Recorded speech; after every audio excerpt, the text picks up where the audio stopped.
Well, we're back with another edition of Conversations and Connections. Of course, we're the official podcast of the Family Crisis Center of East Texas. I'm Stuart Burson, the prevention coordinator for the agency. And today, back with us, we have Kim Riddle, our SANE nurse. And we're going to kind of talk a little bit about trainings that the agency has to offer. Kim, I appreciate you coming back. Great. Thanks for having me, Stuart. Yeah. Well, let's start out. In March, we hosted the Safer East Texas training. And how did that go? And let's just kind of talk a little bit about what that entailed, because it was a big undertaking. Yes, it was.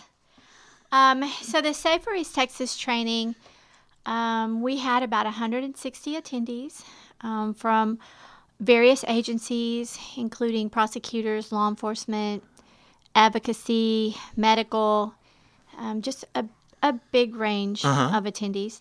And it took us a few months to put this together, especially, trying to follow CDC guidelines. Sure. There was a place that was big enough for distancing. And so we were very fortunate to be able to have that at Angelina College in the theater, which was great. And we had speakers that speak nationally, that two of them we flew in, experts in their fields that we were able to bring here to provide this training for our local MDT partners. Mm-hmm. They didn't have to travel and didn't have all those expenses, so it was definitely cost efficient for them, and it was low cost. So it was a great training. Yeah. So what did we cover? I was there, so I know, but for folks, of course, who wasn't there, let's just briefly touch on, because you said we had law enforcement folks there, prosecutors, other folks from similar agencies. What exactly did we cover in this training? Okay. Well, we had 5 speakers, and we went over, each of them were specialized in their field, covering different types of crimes, which are the areas that our agencies typically cover those victims. So we had Taylor Hurth. She is a sexual assault survivor, and she kind of went over what happened to her, how her case was handled, and her experience. Right. Yes, and also her experience going through the judicial system. Sure, right, exactly. Which yes. was difficult for her, and it can be for victims. So she was able to kind of give a comparison how a neighboring county, had a good investigation, as opposed to hers. So she was very interesting to listen to. We also had Sergeant Gary Marquis from the Attorney General's office, and he, along with others, they handle the child pornography investigations in the state of Texas. So he talked about one of the investigations that he had done, and how he got the leads, and the outcome of that investigation. And they were able to make an arrest, which, helped that child. Mm-hmm. So we did also have Rebecca Charleston. She speaks all over the place. She is a human trafficking, sex trafficking survivor. And her story to me was just fascinating. It was just so interesting to see this woman up there talking about, lack for a better word, I'm going to say it, the hell that she went through for years. Yes. And being able now to talk about that. I mean, her story, again, I just thought it was very interesting. It is very interesting. I've seen Rebecca several times at the conference in Dallas, and so we were really happy to bring her here. She has not only overcome a lot of obstacles in her life, but she is out helping others overcome those same obstacles. Mm-hmm. So listening to her speak, it opens up our knowledge about how these things can happen.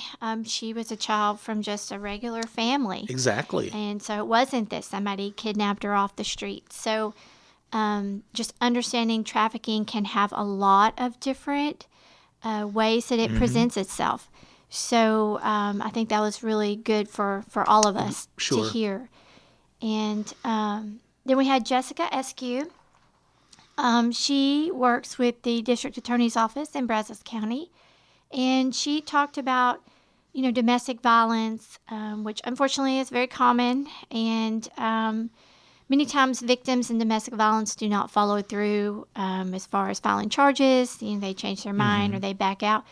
And so in that area, they have overcome that. And so she talked about how you could move forward with those cases, and even if your victim, isn't there. And we also talked about strangulation and, what you need to look for, what law enforcement needs to look for, and what's important. I think she said the first 20 minutes on the scene and how that can make that case. Right. So it was really good to listen to her. I think we all got, some pointers there as well, especially for us who work with those victims. Sure. And then we had Jim Holler, who topped us off at the end of the day. And I have to say, Jim's presentation, my eyes teared up. I had to look away from listening to him. He went over vicarious trauma. And we know that all of us who work in these different fields, we hear terrible things that are happening to people every day. And so, you have to take a lot in. And he talked about all the different things that had occurred to him. He felt suicidal at different points and was able to reach out, which is great. But I spoke with some officers after, and they felt like his presentation really hit home with them, and it really affected them as well. Sure. So it's just good for us to remember we got to have a reach out buddy. We can't always talk to our families, right? We have confidential things that we hear all day long. Right. And for us to remember that we have to take care of ourselves. Right. And I think the last time you and I spoke here on the podcast, I think I may have even asked you, how do you personally deal with all of the craziness. All of the craziness that you are exposed to? How do you decompress? And everybody has their way. Right. People have to understand that law enforcement and investigators are people just like the rest of us, and dealing with all of that on a day-to-day basis can be tough. It can, yes. And anyone who works in these type of fields, you have to understand what your limits are, when you may need to step back. You need to be able to reach out to someone. So, there is help available. Right. I think Jim talked about a case where the baby did not survive, and that really affected him for years. Yeah. So, those things happen, and we just have to know how do we help ourselves? How do we deal? Right. And his was hopping in the tractor. That's what he felt helped him. Which he liked his that. tractor. Yeah. Right. Yeah. Yeah. So, I understand that. Just, I think being outside and all that stuff is great. Awesome. So this was a very big event. I thought it was executed very well. I thought it was very successful. And I don't know if you can speak on this yet or not, but do you think this is something that we're going to be doing? Are we going to try to do this now on an annual basis, or? Well, Family Crisis Center, I will say we are leaders in reaching out and talking to others. And you, Stuart, your primary prevention, we believe in educating our partners. We believe in educating the community, really anybody who is going to listen. We started, I don't know, it's been a few years ago. We brought a human trafficking conference here to Angelina College. And then 2019, we had a coordinated crimes conference that we had at Angelina College. So really, this is kind of our third big event. And absolutely. If we can pull it all together again, we had an amazing we had board that brought it right. together with Heather Carty and Melissa Wheeler, Kelly Carver. We had Whitney Buren and Glenna Harkness, right. absolutely. Doug Kahn with Angelina College. So we had an amazing team. Right. And we had some good sponsors. We Yes. were able to secure some sponsors, kind of help with the cost of putting this together also. Yes, we did. And we have partnered with Angelina College in the past. Their police department chief, Doug Kahn, and he was also able on this conference, as well as the last two, provide those TCO hours that law enforcement are looking for. So that was wonderful. That was that was good to attract some law enforcement. Yes. To the event. Yes. Okay, well, I'm going to throw you kind of this may be a softball question here, but how important is something like the set training that we've just been talking about to our partners? You know, we've talked in the past about how we do partner with other agencies in our day-to-day work, pretty much. But how important is something like the training that we just did, or any training that we do to our for our partners? I think it's crucial. Sending your say your officers or your employees or whatever to a training, say like the big trainings that they have in Dallas, it's expensive, and everybody has a limited training budget. You know, we're all on a budget. And so to be able to provide that here, and really, I mean, the cost basically covered lunch. So really, we had the sponsors, you know, Coca-Cola and Texas Mutual and AC, Angelina College, and Family Crisis Center. So we were able to do that really at such a minimal fee. So it is important. We offer that to so that our teams here have more knowledge. And they can get that without spending a lot, you know. Sure. So, really, I feel like our victims deserve our very best. And how do we give our very best? We have to ourselves know that we have to continually increase our knowledge and increase our training so that we are our best. We can provide the best care for them. And I think we owe it to them. Yeah, very well. Well, let's talk about some of the trainings that the Family Crisis Center can offer. I don't know how many people really know that we can come to them, come to their agency, come to their classroom, come to their business, and do all of these trainings. Let's just talk a little bit about what we can offer. We will talk to anybody who will listen. Basically. Right? Pretty much. Yeah. Well, what can we talk? What can we talk to them about? Well, like you talk about prevention. Well, right? I'm prevention coordinator, so we, you know, in the past we really probably focused a lot on college campuses talking about sexual assault prevention.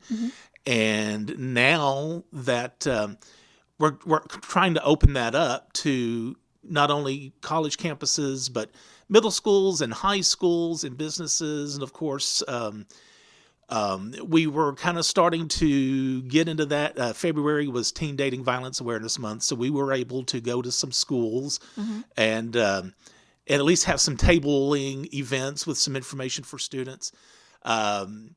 COVID right now is kind of still keeping us away from some campuses, but at the same time, with the numbers going down and oh my gosh, the vaccines. Oh my God, why could I not even think of that word? But you know, vaccines starting to be more readily available. I am hoping that will change soon. Of course. We can focus not just on high schools, but, you know, again, kind of like what you said, anybody who wants to listen. Anybody, yes. Right. We have been to some of our school districts. So we've talked to kids, we've talked to administrators, we've talked to everybody. And actually, the administrative team all over Angelina County. And we talked to them about teen dating violence and sexual assault and sexually transmitted infections and, how our kids can remain safe and the dangers that are lurking for them on the internet, and how important it is to monitor what they're on. Because there's a lot of things happening in the games and the things that they're doing that parents are just not aware of. Child pornography and how accessible it is and, how this is hurting our children. So we will come anywhere. We will talk to schools. We'll talk to youth groups. We will come to your businesses, your civic organizations. We love talking with law enforcement or, with really anyone. I did Zoom training with Harold's House, Madeline Poole, with CHIER last week. And so we partner with them. So really just anybody. Sure. And I think it's important when sometimes I think I get so caught up in whenever I talk about the trainings. Of course, I'm talking middle schools and high schools, but again, if it's a business, if it is a civic organization, if it's, any type of group that wants to listen, because I think anyone can benefit from what I have to say or for what you have to say. Absolutely. And we're definitely willing, to kind of tweak those presentations to our audience. Well, and that's what I'm always, that's what I always tell people, I can make it as G or as PG-13 as you would like. So when we talk about sexual assault prevention, don't worry about the age of the audience or the type of audience, because we can tweak that. And we know that when kids leave home, we want to keep our kids in a bubble, but they go to college and then they're on their own. And there are dangers out there. We have to educate our kids how to be safe. What kind of things might help them to be safer. And so I think it's important that we talk to kids and understanding what consent means and what to do if something does happen to you, and that there are agencies out there to help, and that we're here for them. So I think it's one of those things that we constantly have to do, right? It's a never ending. Exactly. Yeah, but we love it. We do. Well, where would you like to eventually see our trainings go? I mean, I think it's important never to limit ourselves. Like I was saying, it's more than just the schools and it's more than just youth. But I always kind of think there's always that potential to always have our trainings and our presentations grow and our audience to grow and expand. Absolutely. Not to limit ourselves and don't put us in a box. Absolutely. Because we are constantly learning ourselves, and we want to share that information with others, and that is why we try to stay current in our practice so that we can spread that information. Sure. And so, yes, I would like for us to continue to grow and look into other areas, where we can help, and maybe some of these trainings I would love for them to be annual, so that we're not always just Johnny on the spot, but that we have these scheduled. On an annual basis to come in and make those presentations. Sure. All right. Well, Kim, thank you. I appreciate it. Thank you.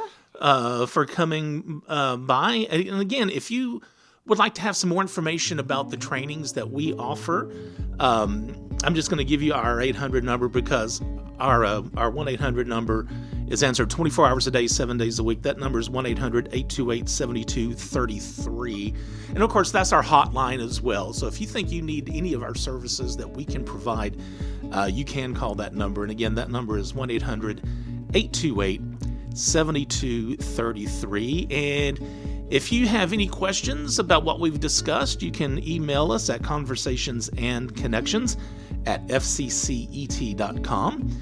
And remember, as always, be the voice, if not for you, for someone else.